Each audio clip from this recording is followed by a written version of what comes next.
Birch Gold Group is one of the top dealers of physical precious metals in the United States, and they help Americans diversify their savings with gold and silver.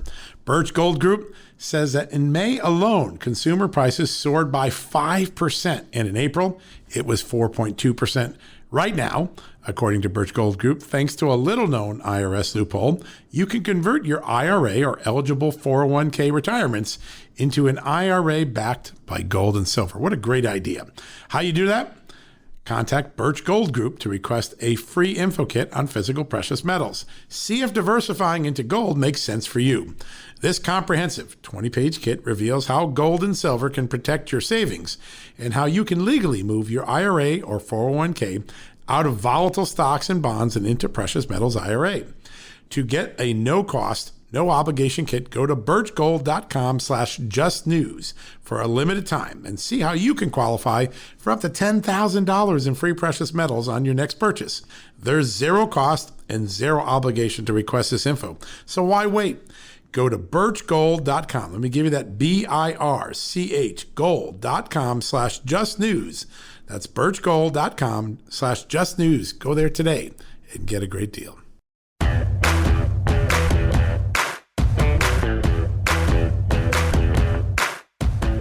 Hello, America. Happy Thursday. Big interview today. You're going to get to hear from the former special FBI agent, the FBI's premier signature expert, and the man who Just the News hired to go out and match Hunter Biden's signature with the receipt that was left when a laptop of Hunter Biden's was left at that Delaware repair shop. Remember that story?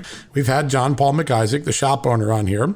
We've seen the Bidens and their defenders try to impugn John Paul McIsaac, suggests that maybe he stole the laptop or got it from a Russian disinformation or intelligence operation. Well, as you know, Wayne Barnes, longtime counterintelligence agent of the FBI, esteemed in all circles, he did a month-long analysis of the signatures on the receipt the day the laptop was dropped off at the repair shop, and Hunter Biden's other signatures on things like driver's licenses and social security cards. And guess what? As we reported last week, he concluded Hunter Biden signed the receipt the day the laptop was dropped off. What does that mean? Hunter Biden did, in fact, drop off the laptop, even though he's tried to dodge the question and say, I don't know how it got there. It could be mine. I could have dropped it off. I don't remember. It could be Russian disinformation. It could have been stolen, blah, blah, blah. Guess what? There is now a pretty strong empirical piece of evidence. Hunter Biden himself dropped off that laptop. That is an important thing. And today, you're going to get to hear the story of Wayne Barnes. Not only the work he did on Hunter Biden, but also the work he did as a Soviet spy hunter, as one of the premier signature experts in the FBI, because signatures not only are used to say someone signed something, they're often used by the FBI in psychological profiles, criminal profiles, to identify the intent, the thoughts, the ideas, the persona of the person making that signature. And Wayne Barnes has some really interesting ideas about Hunter Biden and how he views himself from the way he signs his name on documents like that receipt, like his driver's license, like his social security card and other things. Wayne Barnes is a tremendous expert, tremendous public servant, one of the guys that went out and caught Soviet spies all across the country during the Cold War, a great investigator, a great FBI agent, a great American. Coming up right after this message. Birch Gold Group is one of the top dealers of physical precious metals in the United States, and they help Americans diversify their savings with gold and silver. Birch Gold Group says that in May alone, consumer prices soared by 5%, and in April, it was 4.2%.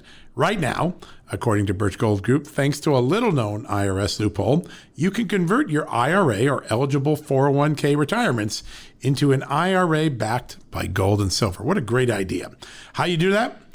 Contact Birch Gold Group to request a free info kit on physical precious metals. See if diversifying into gold makes sense for you. This comprehensive 20-page kit reveals how gold and silver can protect your savings and how you can legally move your IRA or 401k out of volatile stocks and bonds and into precious metals IRA. To get a no-cost, no obligation kit. Go to birchgold.com/justnews for a limited time and see how you can qualify for up to $10,000 in free precious metals on your next purchase. There's zero cost and zero obligation to request this info. So why wait? Go to birchgold.com. Let me give you that BIRCH gold.com/justnews. That's birchgold.com/justnews. Go there today and get a great deal. All right, folks, welcome back from the commercial break. And as promised, I'm really excited about this interview. You all know I grew up in a house full of cops, my dad, my brother, and it was not uncommon to have FBI agents and DE agents and others staying at our house and having dinner, sleeping on the couch. And I love the real frontline men and women of law enforcement. And this next guest is one of those true hero law enforcement figures. Wayne Barnes served for 29 years as an FBI special agent, doing mostly counterintelligence stuff, Cold War stuff, finding the Soviet spies in America. As part of that, he developed an extraordinary skill set on signature analysis, determining if someone's signature is theirs, really belongs to that person, and also what that signature might tell us psychologically or politically or humanly about a subject of an investigation. And so about a month ago, when I wanted to take a look at the Hunter Biden signature on the famous receipt that went with the laptop at the Delaware shop, I called some of my FBI friends and they said, listen, there's only one guy you go to. It's Agent Wayne Barnes. And so today, the man who wrote that incredible report, who has this incredibly storied career serving his government, serving his constituency, is joining us for the first time. Wayne, welcome to the show. Thank you very much, John. It's a pleasure to be here. Well, your work is historic. And before we get into the Hunter Biden stuff, I just want to give folks a little sense. I mean, you're an author. You've done important private investigations in the private sector, but your career at the FBI is the sort of things that they make movies out of. Tell us a little bit about what it was like to be a special agent in the counterintelligence division and really even how you got your start. I love that start about Philadelphia that I bet you a lot of people don't know how you got your start in law enforcement. I had been in a poor boy inner city in Philadelphia. My escape was to Penn State, and from there I went to Villanova Law School. I was a dorm counselor in the undergrad, and it was about time to graduate in the third year, and a fellow I had sang beside in the Penn State Men's Glee Club was in the Army, and he needed upgraded clearance, and a man knocked on my door, was a military intelligence fellow wanting to do a background for my friend Bill. And when the interview was finished, about an hour later, he said, that's the first time I ever felt that I was the one being interviewed during an interview. He said, would you consider a career in military intelligence? And Wow. I had no idea. At which point he said, oh, that's right. You're a lawyer. You should go into the FBI. And that was, I hadn't thought of it at all till then. But then a person from the applicant recruiter from the Philadelphia office came out, and it was a made-for marriage. So I entered through the Philadelphia office. I went to training in Washington before the FBI Academy at Quantico was even built. I was a new agent. The Hoover Building in Washington at Pennsylvania was still under construction. It was Wow. a 300-foot hole in the ground. Yeah. And I was also an agent when Mr. Hoover was still alive. So those are sort of demarcations of whether you're old bureau or newer bureau. But anyway, during training, they give you a language aptitude test, which determines your ability to learn languages.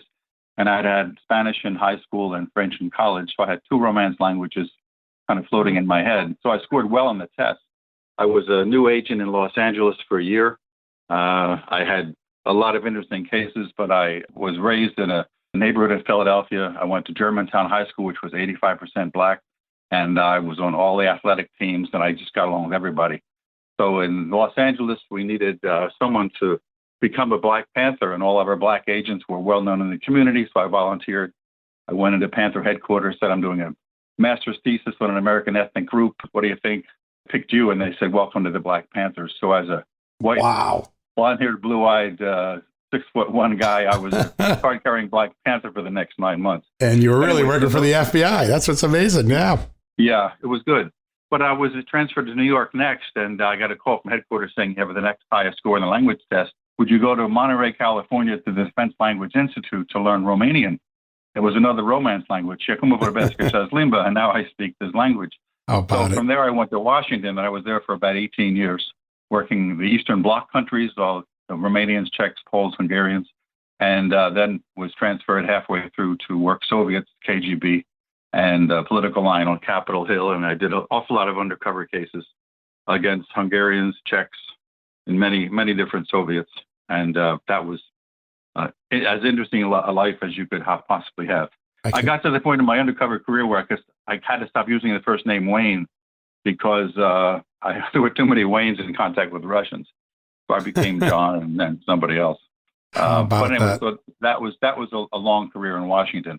But along the way, it gets to the point of your issues with signatures. In about 1977, the Bureau started an application section, which have 3 field agents, 10 to 15 years of experience, interview an applicant for the special agent position who had made it far enough in through the application process that there was right about to the very end, and you want to have 3 street agents, interview the man or the woman at the time. And the one thing you should know is you try not to trick 3 FBI agents who've had a lot of years of experience. That's right. Just be straight up with who and what you are. You're going to get caught if you don't. Yeah. Right. But that's where the signature thing really began, because you always sign your application at the very end. And there were things about the signatures which were just interesting and stood out. Anyway, but that gets you up to the signature part. So that's where it began. Really remarkable. And I got to tell you, folks, when I first reached out to Wayne, he sent me some homework and I loved it. It was one of the first times I've gotten homework in a long time. The thought, I read some of these incredible articles. He's written an amazing book.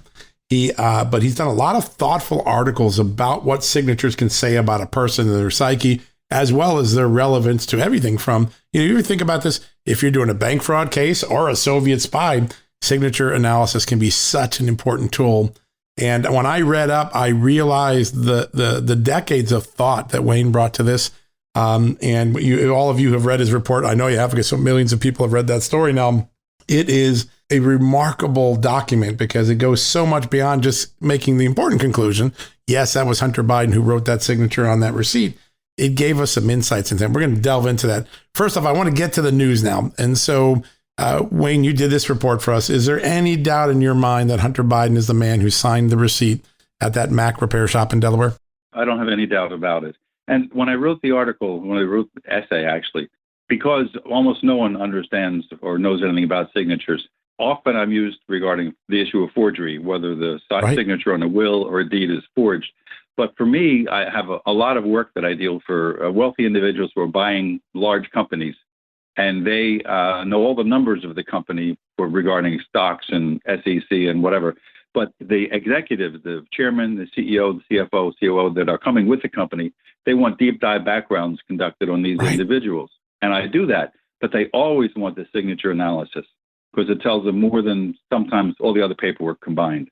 So it's the analysis of what a person is like. So now getting back to answer your question, I always have to do the analysis of what the person's personality is, whether they're managers or quick starters or how they feel about themselves, their family, all the aspects of their life that come out in signatures. And once you have a handle on that, then you go to the signature, which is the question signature. All the others were known, and you want to get as many of those as you can over certain periods of time to see how they progressively will change ever so slowly and sometimes quickly. So once you have the personality analysis, and that's why I wrote the first part of the report, so the reader would begin to understand there is something to this thing with personalities and how it jumps out at you and what kind of aspects you have in your signature, idiosyncrasies and the characteristics, all those things in a person's life which are reflected in your signature. Then you go to the question signature and say, well, does that person who wrote the signature have all of those categories? And are the ways that they're portrayed in their regular signature that you know in the known, is that also in the one which is questioned? So it isn't just, does he do this line or this curly Q? It's the same personality there. And it was all there the same way. Very, very difficult to duplicate if you're just trying to match what a person's signature looks like and write it as carefully and as closely as you can. It doesn't have the oomph that your own personal signature has. Isn't that amazing? And all those years of learning the nuances and intricacies of what you wrote are almost as fascinating as the conclusion itself. And I remember the night I got the report, I was enamored. I read the whole thing. I couldn't wait to start reading. And it's like reading both a signature and a psychological profile of Hunter Biden. I want to get into some of the things that you pointed out, because I think now that we know a lot about Hunter Biden, his drug addiction, the loss of his brother and the important role that played in his life, the fact that he then had a romance with his dead brother's wife, and then a lot of drug abuse and other problems, including getting kicked out of the Navy at some point for cocaine positive test. You get a sense that he's had a troubled life, and you can tell what he's proud of and what he's not proud of. And when you analyze the signature, you notice something about, his full name. A lot of people, we know him as Hunter Biden, but his real name is Robert Hunter Biden. That's his full name. He's always gone by Hunter. When you saw the 3, the R, the H, and the B, you saw something I didn't see until I read it. And then like, oh my God, it jumps out at you. You're right. Tell us what you saw with the RHB and what it says about the signer.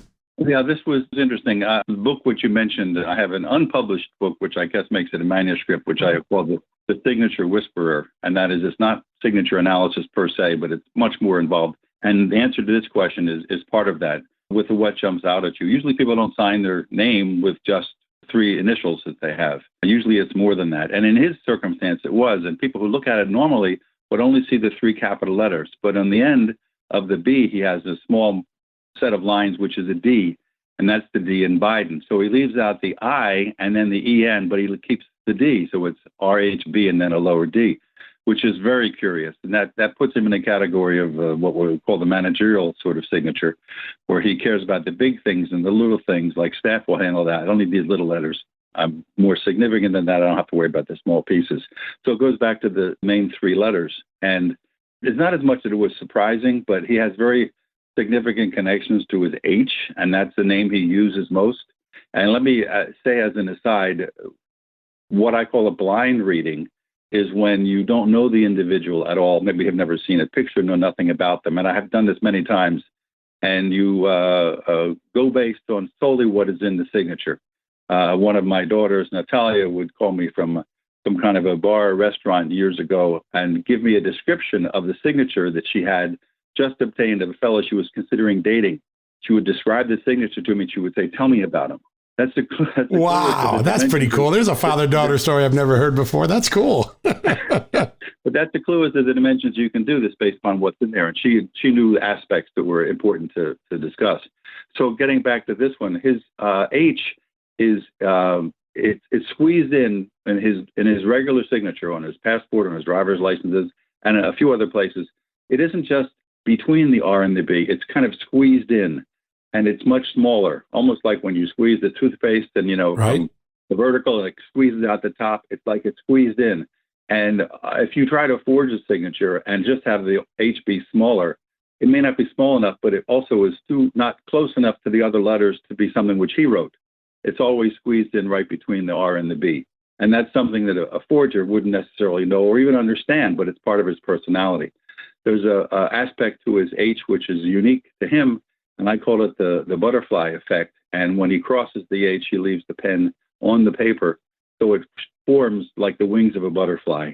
And when you see at least one of the other aspects, I think, is a forgery in some of the documents that were there, it doesn't have the butterfly. It doesn't have all the butterfly, and he always has the butterfly. So that's significant. And it's not just smaller, but it's above. The bottom of the H is much higher than the bottom of the R and the B. So it's like I say, it's kind of squeezed to the top. But then the R and the B are either about the same size or the B is much bigger. And that's really because the B refers to his last name or his family name, in this situation, his father. And that's the same way where a woman could be Mary Jones and she gets married to, John Smith, and she becomes Mary Smith. And after the first, few months of marriage, she has now her name Mary Smith, and Mary's on the line. It's a happy person, but the Smith is like big letters and way above the line, and I'm happy about this person. That's a good start of a marriage. But then 10 years later, if she thinks her husband's cheating on her, the Smith will get smaller letters and be lower, closer to the line, or even under the line. And the question is, why does that happen? That's how she reflects on the last name. So here, the B is not just the family name Biden, which has been generations of interesting individuals, but also the man who was the senator and then the vice president, now the president. So the last name for him reflects all of that. So he has an enormous B compared to the H. And the other aspect is the R, which I don't know what it stands for. If I were interviewing someone and I had the authority to say, when you write your last name, what are you thinking, or who does it refer to you? It's such a strange question that people don't get it when they're even trying to answer it. But I would want to ask that of him about the R, because I couldn't figure who the R stands for, what it means in his mind, only to the point that it does not refer to himself, because we know he's a second child. He has second child syndrome. The older brother paved all the anything to do in life, Right. what No, foods to right. eat, what clothes to wear, what schools to go, anything to do, it was all paid. And he was a follower as the second child. Had there been a third child, may have been different. Had he been the first child, his life would have been entirely different. But he has second child syndrome, and that makes, well, at least in your formative years, up to about 18, it makes you have some level of an inferiority complex, only to the extent that you're not a charger. You will sit back and you will watch things happen around you because you're not the first one to make them happen. Someone's done it before. So that H is going to be smaller, but so that H reflects him. So the question is, what is the R? And I don't know what stands for, what it is, what he's thinking. I don't know what kind of buffer zone it is. But the fact is, it isn't a letter that he thinks of when he writes his own name. And it's only a nanosecond in this time passing by. But that's the way it is. It's so fascinating what you can derive from that. And I want to now take us to the moment in which this signature is made. And I'll lay out some of the facts because a lot of people probably knew this. But he delivers this laptop, allegedly, according to the laptop owner, in April of 2019. And then he leaves it behind. And therefore, the laptop owner then looks at it and gives it to the FBI. April 2019 is the month that I started writing the Joe Biden, Hunter Biden, Burisma story, starting with the fact that Joe Biden bragged in a video that he had helped fire a prosecutor. And when I looked up the record of that Ukrainian prosecutor, he was investigating his son's company, Burisma. At the time, he was fired. And that started a series of stories. The New York Times, the Wall Street Journal, ABC News, all followed up on that. So his dad is ramping up his election in April 2019 to run for president. A scandal about the family and its business ties occur. This guy goes to a computer shop, drops it off, signs the signature, we now know thanks to your good work, and then leaves the laptop behind, never to retrieve it. Odd. And then for the last year, he's played the rope-a-dope, which is, I don't really know if that was my laptop. It could have been mine. It could have been Russian disinformation. It could have been stolen from me. When all along, we know from your signature analysis, he's the guy that signed the receipt. He had to be there. What do you make of that? If you're looking at this from a criminal or just, an investigative perspective, that month where he signs it, then pretends he doesn't remember signing it, and there's a scandal starting to brew around, a political scandal brewing around his family. When you look at that total thing, what does a trained investigator like you start to deduct from that? Or what would you want to know? What new information would you want to know? Well, let me, this is not a true false. This is an essay question, right? Or multiple choice for that matter. I call this a blind reading or analysis, and that I intentionally, and many times when I do these, all I have is a signature. Right. I have a section in my book on people who are the Johnny Weissmuller, John Wayne. Right. What was in their personalities? What did they do? You can't ask them. It's only in the signature we learn a lot about them, and that was the same way here. I very intentionally, especially since I had gotten your call, very intentionally did not watch any news if I possibly could about the laptop or what was in it. I mean, right. You couldn't avoid seeing the photo with asleep in bed with a crack pipe, those kind of things. You couldn't miss that because that was sort of every place. But the less I knew about the man, the better it was for me. And if someone else had written some kind of analysis, I would not want to have read that. You want to make this objective and clear and neat on your own. Right. So I didn't want any extra knowledge. So what I call extraneous information, which does not mean not relevant, but extraneous are things outside of the signature, and draw a circle around the oval around the signature, and everything else out there was not part of the analysis. But then when you want to do an investigation, like I mentioned, for the wealthy investors who are buying big companies, right, you always have to have a fact pattern that's within the framework of what you're looking for. And by that, I mean, if there was a closed circuit camera that showed him going into the computer store, or in the parking lot, there was his car pulling in. So extraneous information would include things like closed circuit TV with wills and deeds. Sometimes they're witnesses. They can be interviewed. Person's schedule. If he was in Amsterdam on that day, maybe he didn't do it. But in fact, if he was in the States and in Delaware, the extraneous things which either add to the idea that this was a thing he could have done or would have done or might have done, versus something which would exclude him. That's how, murderers try to pretend they're someplace else, so I couldn't have been there. Right. I had an alibi. A fake alibi, so right? Those pieces of information are very important. Had I've been involved from the very beginning, that's the very first thing you do. We send people out and try to find who was there, who saw what. Did his car go through a toll exchange where his license plate was written down, that day in the same general area? All those things are extraneous, but they're very relevant to the point of they would be consistent whether he was there or whether he was not there, whichever side it goes on. So that's important. So the signature is never an investigation on its own. It's always with surrounding information. So that's, to me, important. So that what I took out of it in terms of I wanted to make it my own report with my own analysis and information and nothing else to affect it. So now that I could be more freely looking at other things, the very idea, I set up a lot of undercover. I was the undercover coordinator in the Washington field office in counterintelligence, which was an enormous task. Oh, yeah. We had, like 17 people with undercover identity. And when I got finished, we had like 120. And the idea is you have to have false ID in your pocket. You have to have things set up. So setting up backstopping is very complicated. You have a Visa card, you have a driver's license, but do you have a library card for the library in Arlington? Is that in your pocket as part of your backstopping to show, hey, I'm a real person? So what it would take to set up, by way of extrapolation, the data which is in this laptop, the extraordinary detail and depth and timing dates and consistent with other information, like what one I read this morning about what was someone was being replaced at the State Department, or someone who's getting an appointment, or someone who's being released from custody in Turkey.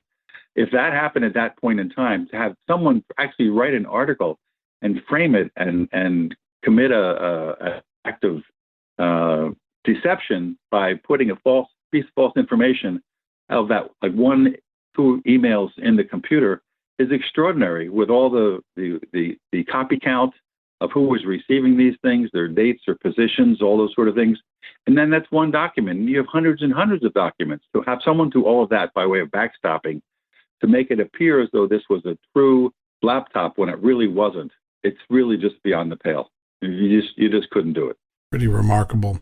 And I think people get a sense of why you are so well respected, Wayne. The carefulness, the thoughtfulness, the objectivity that you bring to this is really amazing and very refreshing, because today we see so many so-called experts that don't put 1/10 of the care and time in that you did on this case and so many others before. Before I let you go, because I was a big fan of the series, The Americans, which was the cat and mouse spy game, Russia, Cold War, Washington D.C., 70s and 80s. First, was that a pretty realistic portrayal of how the FBI and the Soviets played cat and mouse on spy games? And two, I saw that, right? Yeah, you may not have. That's right. Yeah. I did. I have to see all of those, because invariably someone as yourself will say, "Was that real?" Yep. The principle was real. That there are sleeper cells that are out there. That is quite real.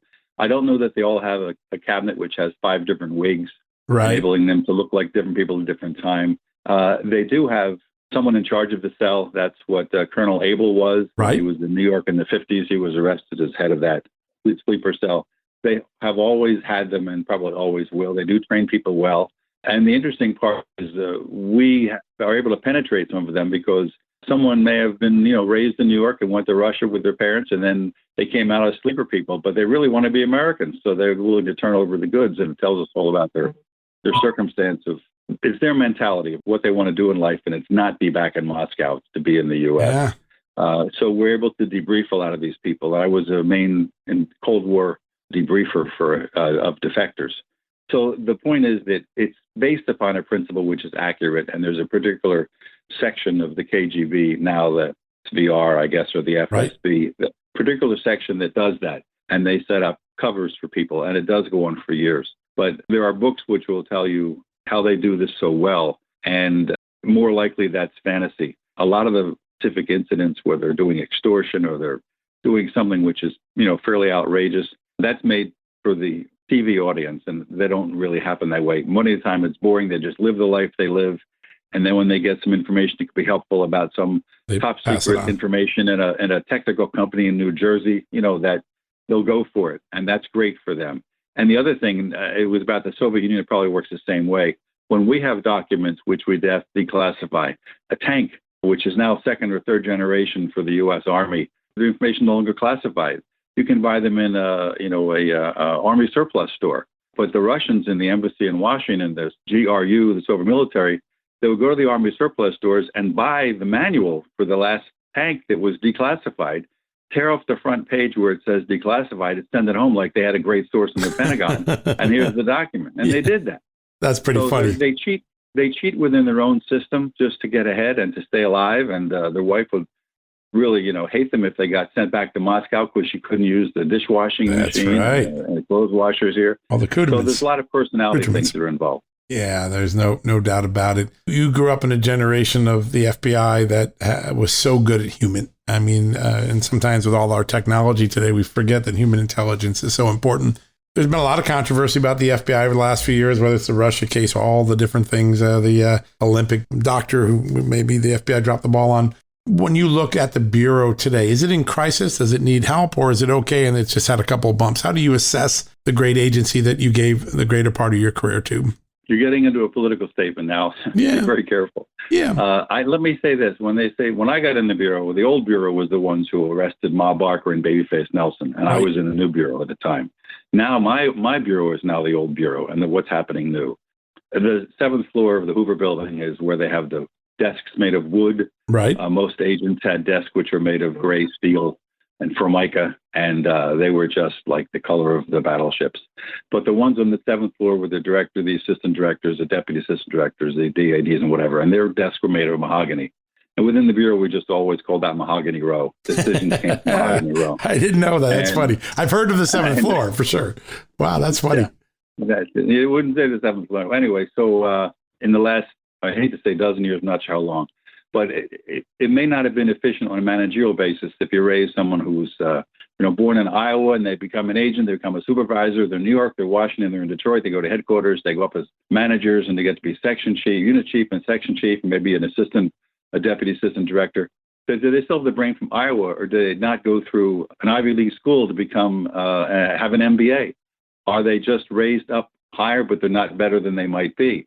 And could someone else be brought in from the outside? And the problem is when you bring in someone from the outside, while they may be very good managers and may have training how to do certain things, they didn't go through Quantico. They didn't run the yellow brick road, which was the road through the woods, which was all the rocks they painted yellow just so you wouldn't trip on them.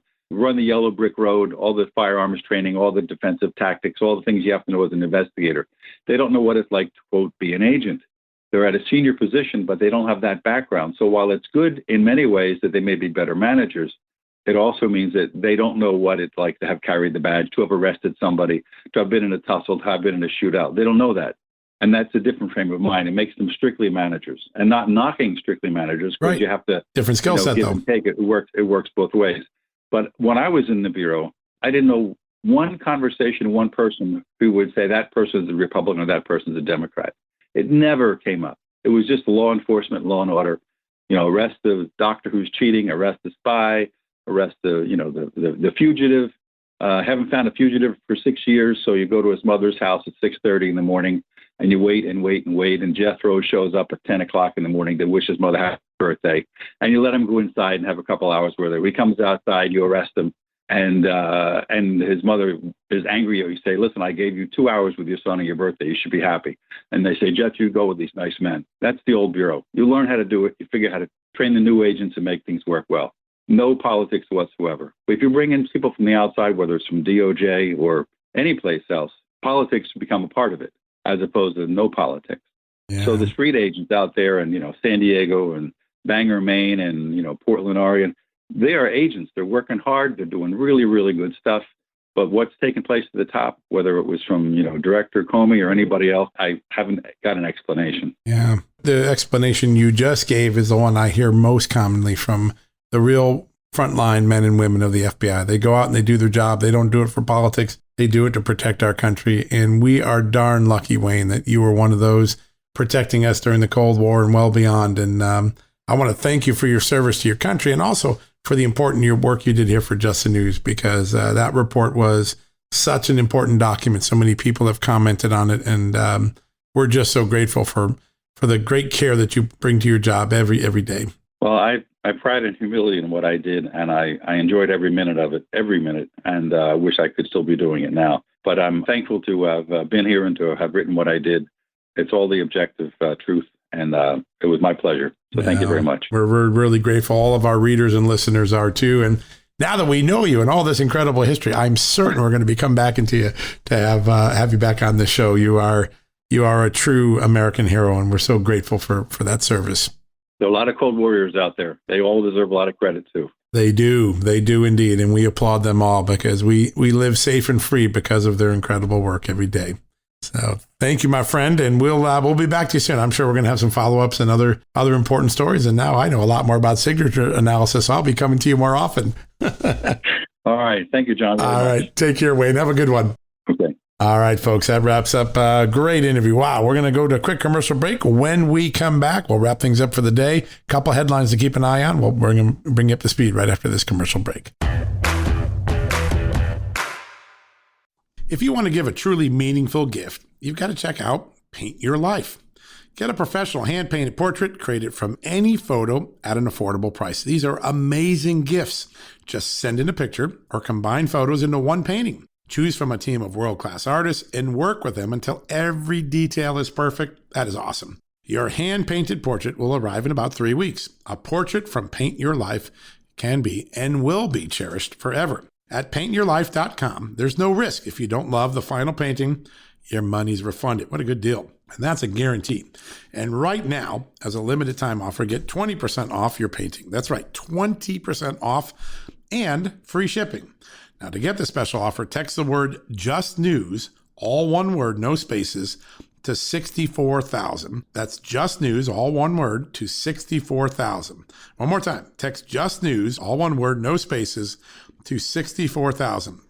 Paint Your Life will help you celebrate the moments that matter most to you and your family. Terms apply. Available at paintyourlife.com/terms. All right, folks, welcome back from the commercial break. It's time to say goodnight, goodbye. We had fun today. We were in the Freedom Phone studios here in Washington, D.C., the Just the News podcasting studios, which are currently named for the Freedom Phone that our friend Eric Finman is selling around the country. Tomorrow, we're going to have Eric Finman on the podcast. Why? There's been a lot of counter attacks, a lot of shooting at him, a lot of misinformation about the phone. And we wanted you to hear directly from him addressing all the hard questions, all of the controversies. He is a straight shooter, gives it to you like it is. If he makes a mistake, he says it. If he's done something right and he's being wrongly accused, he's going to let you know. He's going to break some news on the show, describing some of the stuff that's involved in the phone. That's why we're bringing him on tomorrow to answer your questions so you can rest assured in what is true and not true, what are the facts and what aren't the facts about this phone. And you're going to get that tomorrow on the show.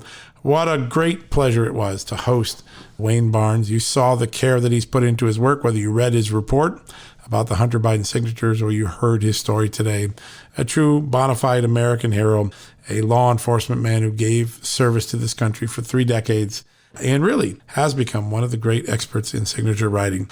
All right, that wraps it up for the day. We'll be back tomorrow with a new edition. Remember, Eric Finman, Freedom Phone, your questions getting answered by the CEO of this phone company. What a great opportunity to get the truth and sort fact from fiction, wheat from chaff. You know how it goes. All right, we'll be back tomorrow. Until then, may God bless you, and may God bless this incredible country of the United States of America, as he always has from its day of founding. We'll be back tomorrow. See you then.